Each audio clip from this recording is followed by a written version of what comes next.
नमस्कार, मैं चंद्रशेखर जोशी। देवभूमि टुडे में आपका स्वागत है। वो वक्त भी कड़ाके की ठंड का था और ये वक्त भी भयानक सर्द का है। साल 2012 महीना दिसंबर 16 दिसंबर 2012 को दिल्ली का कुख्यात निर्भया कांड हुआ था। 30 दिसंबर को उसी साल निर्भया के इलाज के दौरान मौत हो गई थी। दुष्कर्म और हत्या। उस मामले में 4 दोषियों को वर्ष 2020 में 20 मार्च 2020 को फांसी दी गई थी।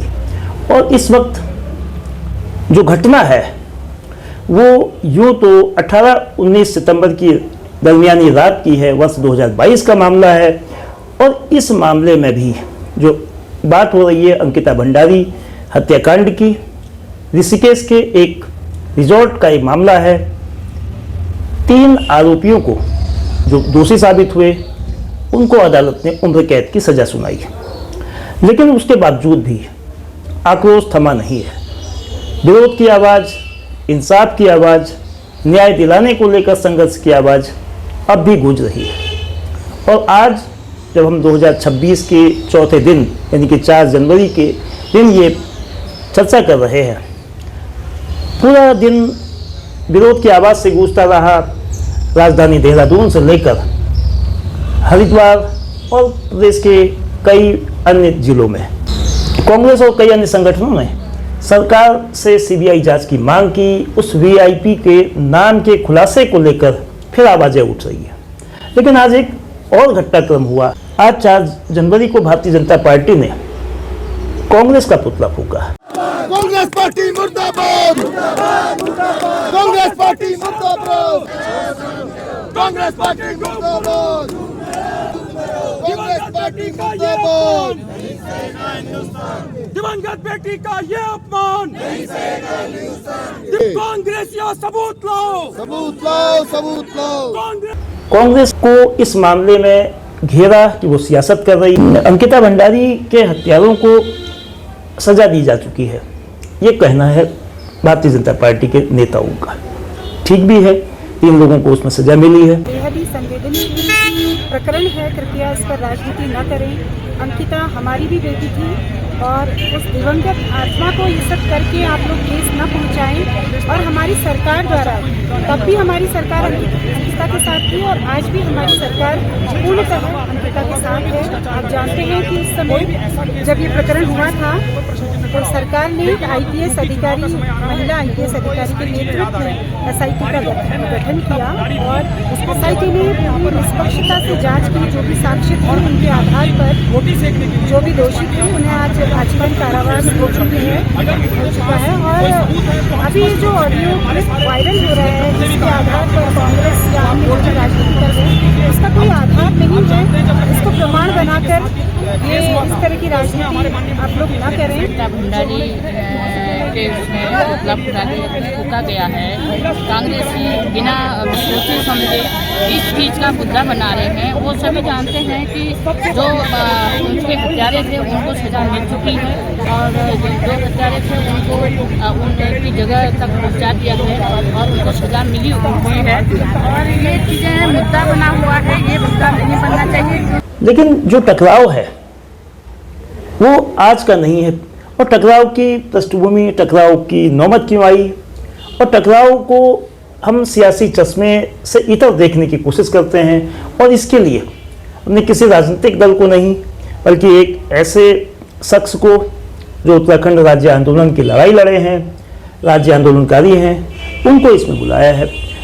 इससे पहले ये बताना भी जरूरी है, 6 दिन पहले 30 दिसंबर को कांग्रेस ने भी एक बड़ा प्रदर्शन किया था। चंपावत में सीएम कैंप कार्यालय में घेराव किया था। सीएम कैंप कार्यालय के सामने प्रदर्शन किया था।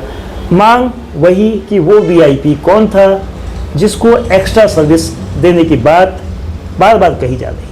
गट्टू भट्टू की सरकार बंद करो, बंद करो, महिलाओं का शोषण बंद करो, बंद करो, बंद करो, महिलाओं का शोषण बंद करो। अंकिता हम शर्मिंदा है, तेरे कातिल जिंदा है। अंकिता हम शर्मिंदा है, तेरे कातिल जिंदा है। फांसी दो, फांसी दो, वीआईपी को फांसी दो, फांसी दो, फांसी दो, वीआईपी को फांसी दो। गट्टू भट्टू की सरकार चलेगी। कट्टू भट्टू की सरकार नहीं चलेगी, नहीं चलेगी। कट्टू भट्टू कौन है? अगर बहुत जल्दी, अगर अतिशीघ्र इस वीआईपी को सराखों के पीछे नहीं किया जाता तो कांग्रेस यहाँ लगातार 24 घंटे बैठ जाएगी धरने में। थोड़े दिनों का हम समय आप लोग को दे रहे हैं प्रशासन को। और ये वास्तविकता में गलत है। जिनको इतनी बड़ी जिम्मेदारी मिली है, जिनको पूरे देश ने इतना सराखों पे बैठाया है और वो लोग ऐसे कर रहे हैं, कितनी शर्म वाली बात है आप समझिए। और प्रशासन भी इस पे अपनी जो बेटी को जो न्याय देना चाहिए उस पर सहयोग कीजिए। और ये कांग्रेस जो है ये बहुत बड़ी एक राष्ट्रीय पार्टी है, घर घर बूथ बूथ में इसका हमारा कार्यकर्ता है। और भाजपा की जो जड़ें हिलाएगी वो कांग्रेस ही हिलाएगी। और आप सब लोगों से मैं कहना चाहता हूँ, सारे प्रशासन के लोगों से, हमारे पुलिस प्रशासन से, हम लोगों का भी साथ दीजिए। विपक्ष भी एक इस डेमोक्रेसी में, लोकतंत्र में विपक्ष का होना भी बहुत इंपॉर्टेंट है। अगर विपक्ष नहीं रहेगा तो आप आज हम कुचले जा रहे हैं, कल आप लोग भी कुचले जाएंगे। तो मैं कहना चाहता हूँ अगर अतिशीघ्र इसको इस जो वीआईपी है इसको अंदर नहीं किया जाता तो कांग्रेस लगातार यहाँ बैठेगी। और आज तो इतने ही लोग हैं, आने वाले में आम जनमानस, सामाजिक कार्यकर्ताओं को भी हम इस और कह रहे हैं और वो लोग भी हमारा सहयोग कर रहे हैं। तो हम आपसे ये अपेक्षा रखते हैं कि आप वीआईपी को आप भी तुरंत अगर ये इस पर कार्रवाई नहीं होती है, हमारी बात ऊपर तक पहुंचा दीजिए। नहीं होगी तो हम तुरंत फिर यहाँ पर कर्मी अनशन करेंगे। हम चाहे फिर हमको आमरण भी करना पड़े, अगर नहीं पकड़ा जाएगा तो हमारे लोग वहाँ तक भी जाएंगे। कृपया करके हमारी बात ऊपर तक पहुँचा दें कि उस वीआईपी को तुरंत उसको पहले तो जो सरकार में है उसको हटाया जाए, उसके बाद उसकी कार्रवाई की जाए। इन मसलों पर बात करने के लिए हमारे साथ राज्य आंदोलनकारी और पूर्व छात्र संघ अध्यक्ष मनदीप ढेक साहब हैं। सीधे उनसे ही जानते हैं ये पूरा प्रकरण किस तरह का है। मनदीप जी, आपका बहुत स्वागत है। धन्यवाद। आज 4 जनवरी के दिन चंपावत में भारतीय जनता पार्टी ने कांग्रेस का पुतला फूंका है। बीजेपी सत्ता में है, 9 साल से सत्ता में है, कांग्रेस विपक्ष में है। ऐसा अमूमन कम होता है जब किसी मामले को लेकर विपक्ष को निशाने पर लिया जाता है। बीजेपी के हमलावर होने को किस रूप में देखते हैं? क्या कांग्रेस वास्तव में गलत मांग उठा रही है? एक सत्ताधारी दल के द्वारा विपक्ष का पुतला फूंकना ये लोकतंत्र के लिहाज से बहुत सही तो नहीं कहा जाएगा, लेकिन राजनीतिक रणनीति के तौर पर को जैसे एक जब हम लोग खेलते थे तो एक होता था कि offence is the best defence. जो अगर आप आक्रामक हो जाएंगे तो वो आपका सबसे अच्छा बचाव है। तो आज जो है भाजपा उस रणनीति पे चलते हुए ये कर रही है कि विपक्ष के लोगों को टारगेट करके कि भैया ये लोग जो है गलत है, उसको जो है प्रदर्शन के तौर पर वो पब्लिक डोमेन में परसेप्शन बनाने की कोशिश है।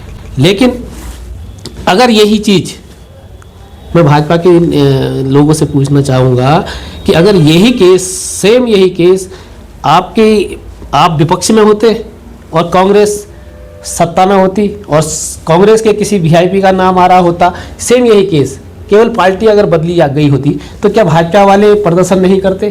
क्या भाजपा वाले ये मांग नहीं रखते ये कि सीबीआई जांच हो या इसका जो खुलासा हुआ है, जो पब्लिक डोमेन में जो बातें आ रही है, इन बातों को क्लियर किया जाए? क्या भाजपा प्रदर्शन नहीं करती?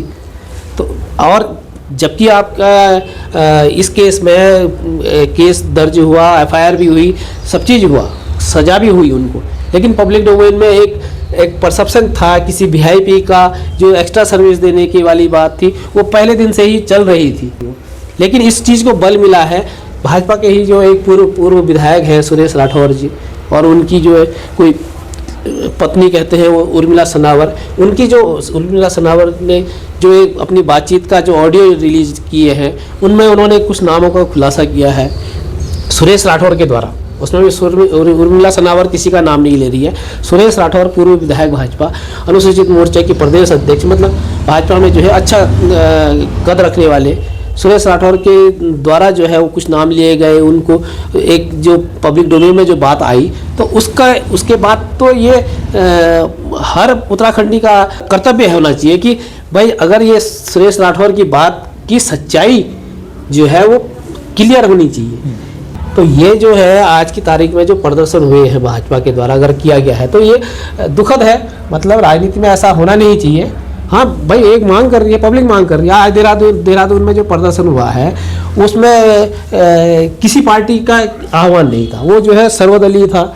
सारी जनता से आह्वान किया गया था, सभी लोगों को, हर सामाजिक दल कार्यकर्ताओं को, सभी जो भी इस तरह की जो वो हैं लोग होते हैं उनको सबको इकट्ठा करने की कोशिश किया। ठीक है भाई, आपको यूकेडी से जुड़ा है वो यूकेडी का झंडा ले गया, कोई कांग्रेस से जुड़ा है कांग्रेस का झंडा ले गया, कोई सीपीआई का है सीपीआई का झंडे ले गया, कोई अन्य दल का है वो अन्य दल के झंडे ले गया, कोई केवल सामाजिक कार्यकर्ता है वो बिना झंडे के गया है। उस प्रदर्शन में गए हैं लोग बाग, अच्छी खासी जो जनता जो है इकट्ठी हुई है।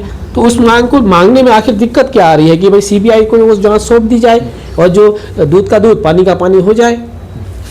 आपका ये कहना ये कि सीबीआई को जांच दी जानी चाहिए एक विचारणीय बिंदु हो सकता है, लेकिन जो ऑडियो वायरल हुआ है पूर्व विधायक का, उस वीडियो की सत्यता को लेकर अभी भ्रम है। एसआईटी जांच उसमें चल रही है, लेकिन पुलिस का जो हरिद्वार की पुलिस है उसका ये कहना है कि कोई वीआईपी का मामला नहीं है, कोई वीआईपी नहीं था।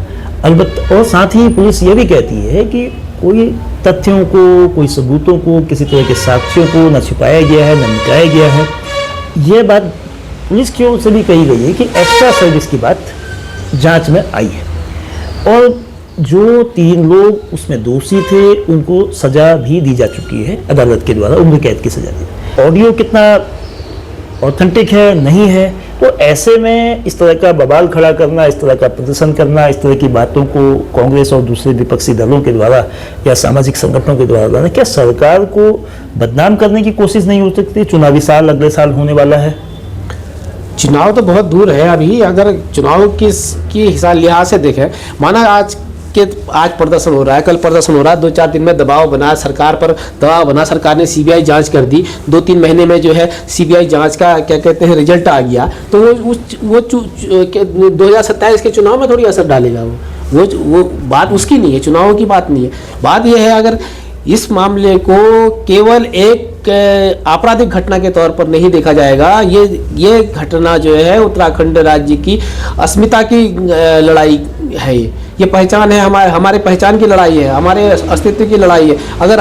अगर हमारी बहन अंकिता के लिए जो दुर्व्यवहार हुआ है, जो उसके साथ जो घटना हुई है, अगर उसका पूर्ण खुलासा नहीं होता है, जो परसेप्शन पब्लिक में है, जो सबूत आए हैं, जो ठीक है ऑडियो को आप कह रहे हो कि नहीं माना जाता, तो उसकी जांच क्यों नहीं करा रहे हो? आप सुरेश राठौर को पकड़ के क्यों नहीं ला रहे हो? क्यों उसकी सीडीआर क्यों नहीं निकाल रहे हो? कॉल डिटेल निकालो, उसको पब्लिक डोमेन में लाओ कि हाँ भैया ये क्यों नहीं उसको वो करते हो? और आज की तारीख में केंद्र में भी सरकार भाजपा की, राज्य में भी भाजपा की सरकार है।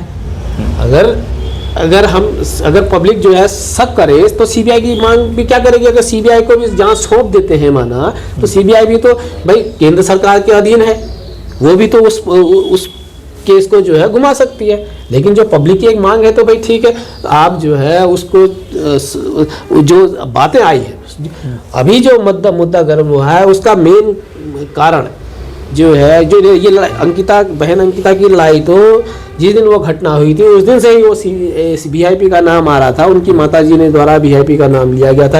एक्स्ट्रा सर्विस की बात आई है, एक्स्ट्रा सर्विस की बात जब एसपी खुद मान रहे हैं कि एक्स्ट्रा सर्विस की बात आई है, तो आखिर जो ये रिजॉर्ट चलाने वाले जो लोग थे, ये पुलकित-आर्या लोग, क्या ये अपने लिए एक्स्ट्रा सर्विस मांग रहे थे या उसमें फिर वीआईपी का जिक्र आता है कि वीआईपी के लिए एक्स्ट्रा सर्विस मांग रहे थे?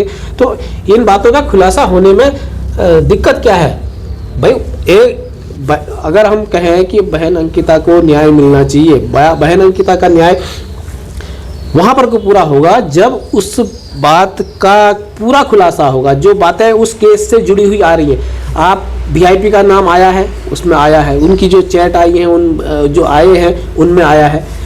एक्स्ट्रा सर्विस की बात खुद आपका एसपी मान रहा है। तो अगर ये चीज़ें खुलासा होती हैं तो ये तो हमारे लिए, हमारे राज्य के लिए हितकर में है।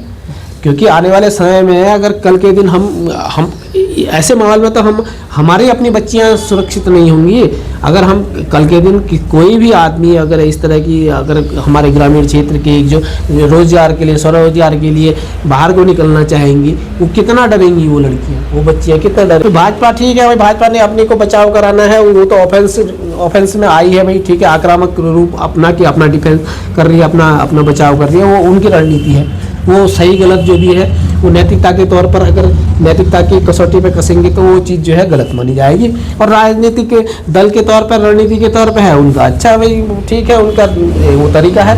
उस भविष्य में जो है वो अन्य दलों को भी सिखाए कि अगर माना कल के दिन कांग्रेस सत्ता में आएगी, कल कांग्रेस के समय में अगर कोई मामला आएगा, भगवान न करे इस तरह का मामला आए, कोई अन्य मामले आ गए जिसमें जो है विपक्ष ने जो है प्रदर्शन करना हो गया, विपक्ष ने मांग करनी हो गई या सामाजिक संगठनों ने मांग करनी हो गई, किसी चीज़ को लेकर आंदोलन करना हो गया, तो क्या कांग्रेस वाले इन दूसरे विपक्षी भाजपा वालों का पुतला फूकेंगे? वो क्या वो नैतिकता के तौर पर सही होगा क्या?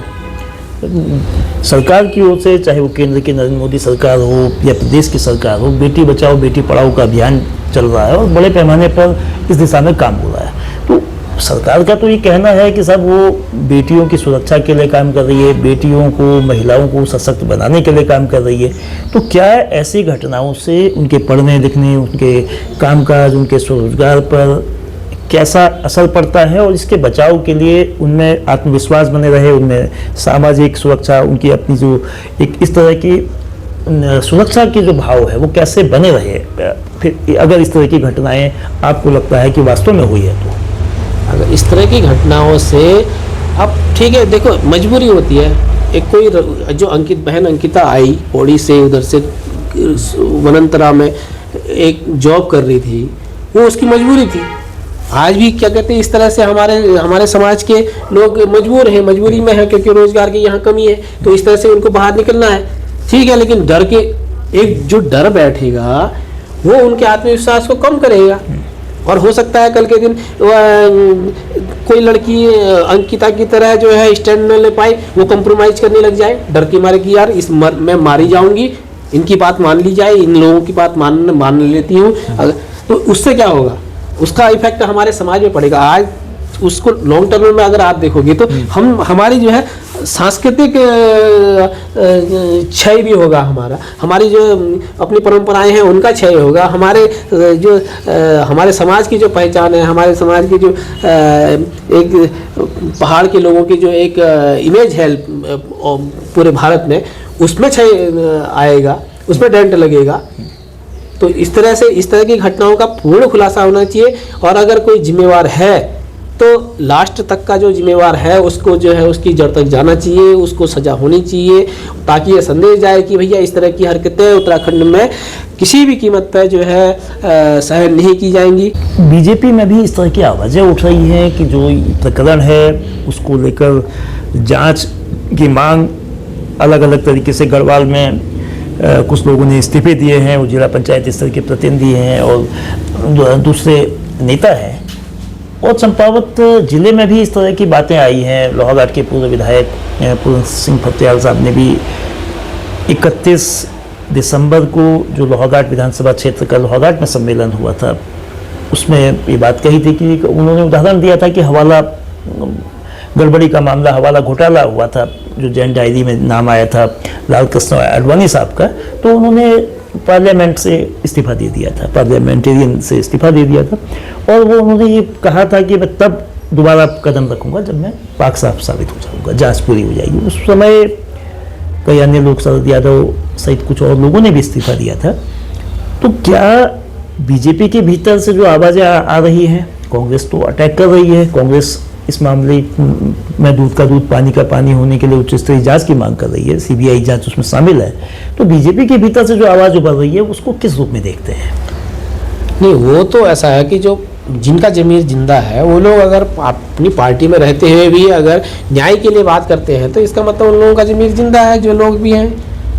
तो अगर इस तरह की बात में उनकी बातों में दम है तो गलत क्या है? अगर भाई मेरे पे आक्षेप लग रहा है, ठीक है, मैं अगर पाक साफ हूँ तो मैं इस्तीफा दे दूंगा, मैं कहूँगा भाई मेरी जांच कराओ, पूरा पब्लिक डोमेन में लाओ उस चीज़ को, और क्या कहते हैं, अगर मैं पाक साहब सिद्ध हो जाऊँगा, क्योंकि मैं पाक साहब हूँ तो मैं पाक साहब सिद्ध होऊंगा तो मेरी नैतिकता बढ़ेगी, वो समाज में भी संदेश जाएगा।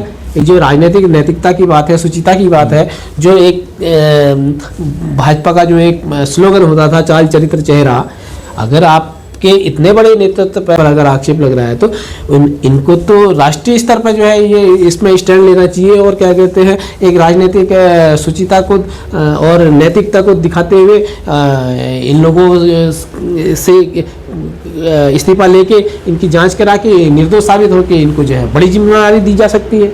वो तो अपने संगठन का मामला है और एक उदाहरण भी होगा। तो इसी तरह से अगर कोई बात है, कोई किसी का नाम आ रहा है तो उन लोगों ने भी हाई मॉरल ग्राउंड को लेते हुए इस्तीफा देके स्वयं जांच के लिए कहना चाहिए कि भैया ठीक है जांच कराओ, और जो है तब तक का हम जो है प्रभावशाली पदों से दूर रह के अपने जांच में मदद करेंगे, और जो है बहन अंकिता को, बेटी अंकिता को न्याय दिलाने के लिए हम लोग आगे आए हैं तो सब उनका स्वागत करेंगे, उनकी वाहवाही होगी। जो अंकिता भंडारी मामले में कांग्रेस की ओर से जो विरोध हो रहा है उसको सरकार के लोग, सरकारी पक्ष बीजेपी एक राजनीतिक प्रतिक्रिया मान रही है और राजनीतिक विरोध मान रही है, सियासी रोटियां सेकना मान रही है। लेकिन ये भी अपने आप में अजीब है और ऐसा बेहद कम होता है जब सत्ता पक्ष विरोधियों के पुतले फूंकता है, विरोधियों से साक्ष्य मांगता है।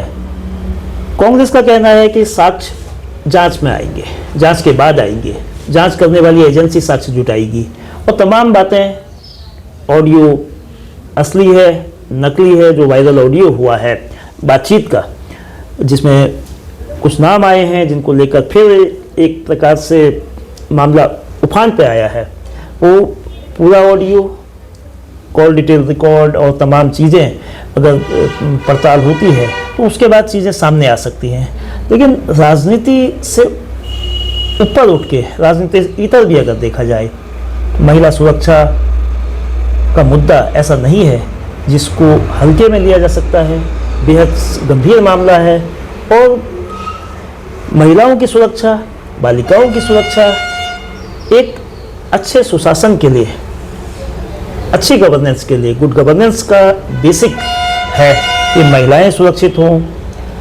महिलाएं जो कि आधी आबादी का मामला है, चूँकि राजनीतिक रूप से उनको सशक्त किया है, पंचायतों में 50% आरक्षण दिया है और आरक्षण की बात अब ये लोकसभा तक पहुंची है।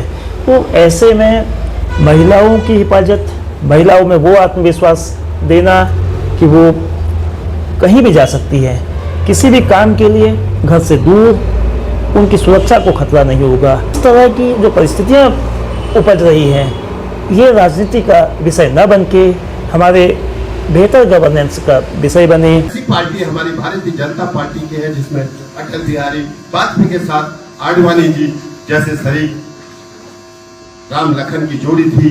जब उनका आडवाणी जी का नाम हवाला में आया तो पार्लियामेंट नहीं गए जब तक वहां से बरी नहीं हुई। ये व्यक्तित्व इस पार्टी का था, लेकिन उससे हमें आज कुछ सीखना चाहिए।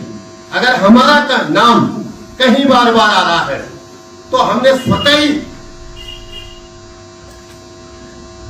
आक्षेप लगते हैं, राजनीति में दोषारोपण होता है, लेकिन जब परसेप्शन पूरे प्रदेश या देश का कहीं पर गलत बन रहा है, परसेप्शन बन रहा है, लोगों की जब आवाज बनती है तो अपने को साफ बात करने के लिए खुली आवाज जांच की उठनी चाहिए। ये हम अपनी बात, ये मेरी व्यक्तिगत राय है। आज इस प्रदेश में भी जो प्रदेश का वातावरण बना है ये अच्छा नहीं है। इसको बचने के लिए हमारे लोगों को जांच की स्वतः ही मांग करनी चाहिए और मुझे आशा ही पूर्ण विश्वास है जिन लोगों का नाम लिया जा रहा है वो साफ पाक निकलेंगे, लेकिन उनको खुद आगे आना होगा। उन्हें मेरे कहने में, पब्लिक के कहने में, जब इन घटिया आरोप इतने स्तर तक लगते हैं तो उसमें स्वतः भी जिन लोगों का नाम आ रहा है उन्हें आगे आके जांच की मांग करनी चाहिए। ये पार्टी के हित में भी होगा, नहीं तो जैसे कि आप कह रहे हैं कि विपक्ष परपोगंडा फैला रहा है, उसका तो काम है परपोगंडा फैलाने का, नैरेटिव फैलाने का, सत्ता हासिल करने का। लेकिन उसको बचने के लिए हमने भी अपनी परीक्षा देनी पड़ेगी।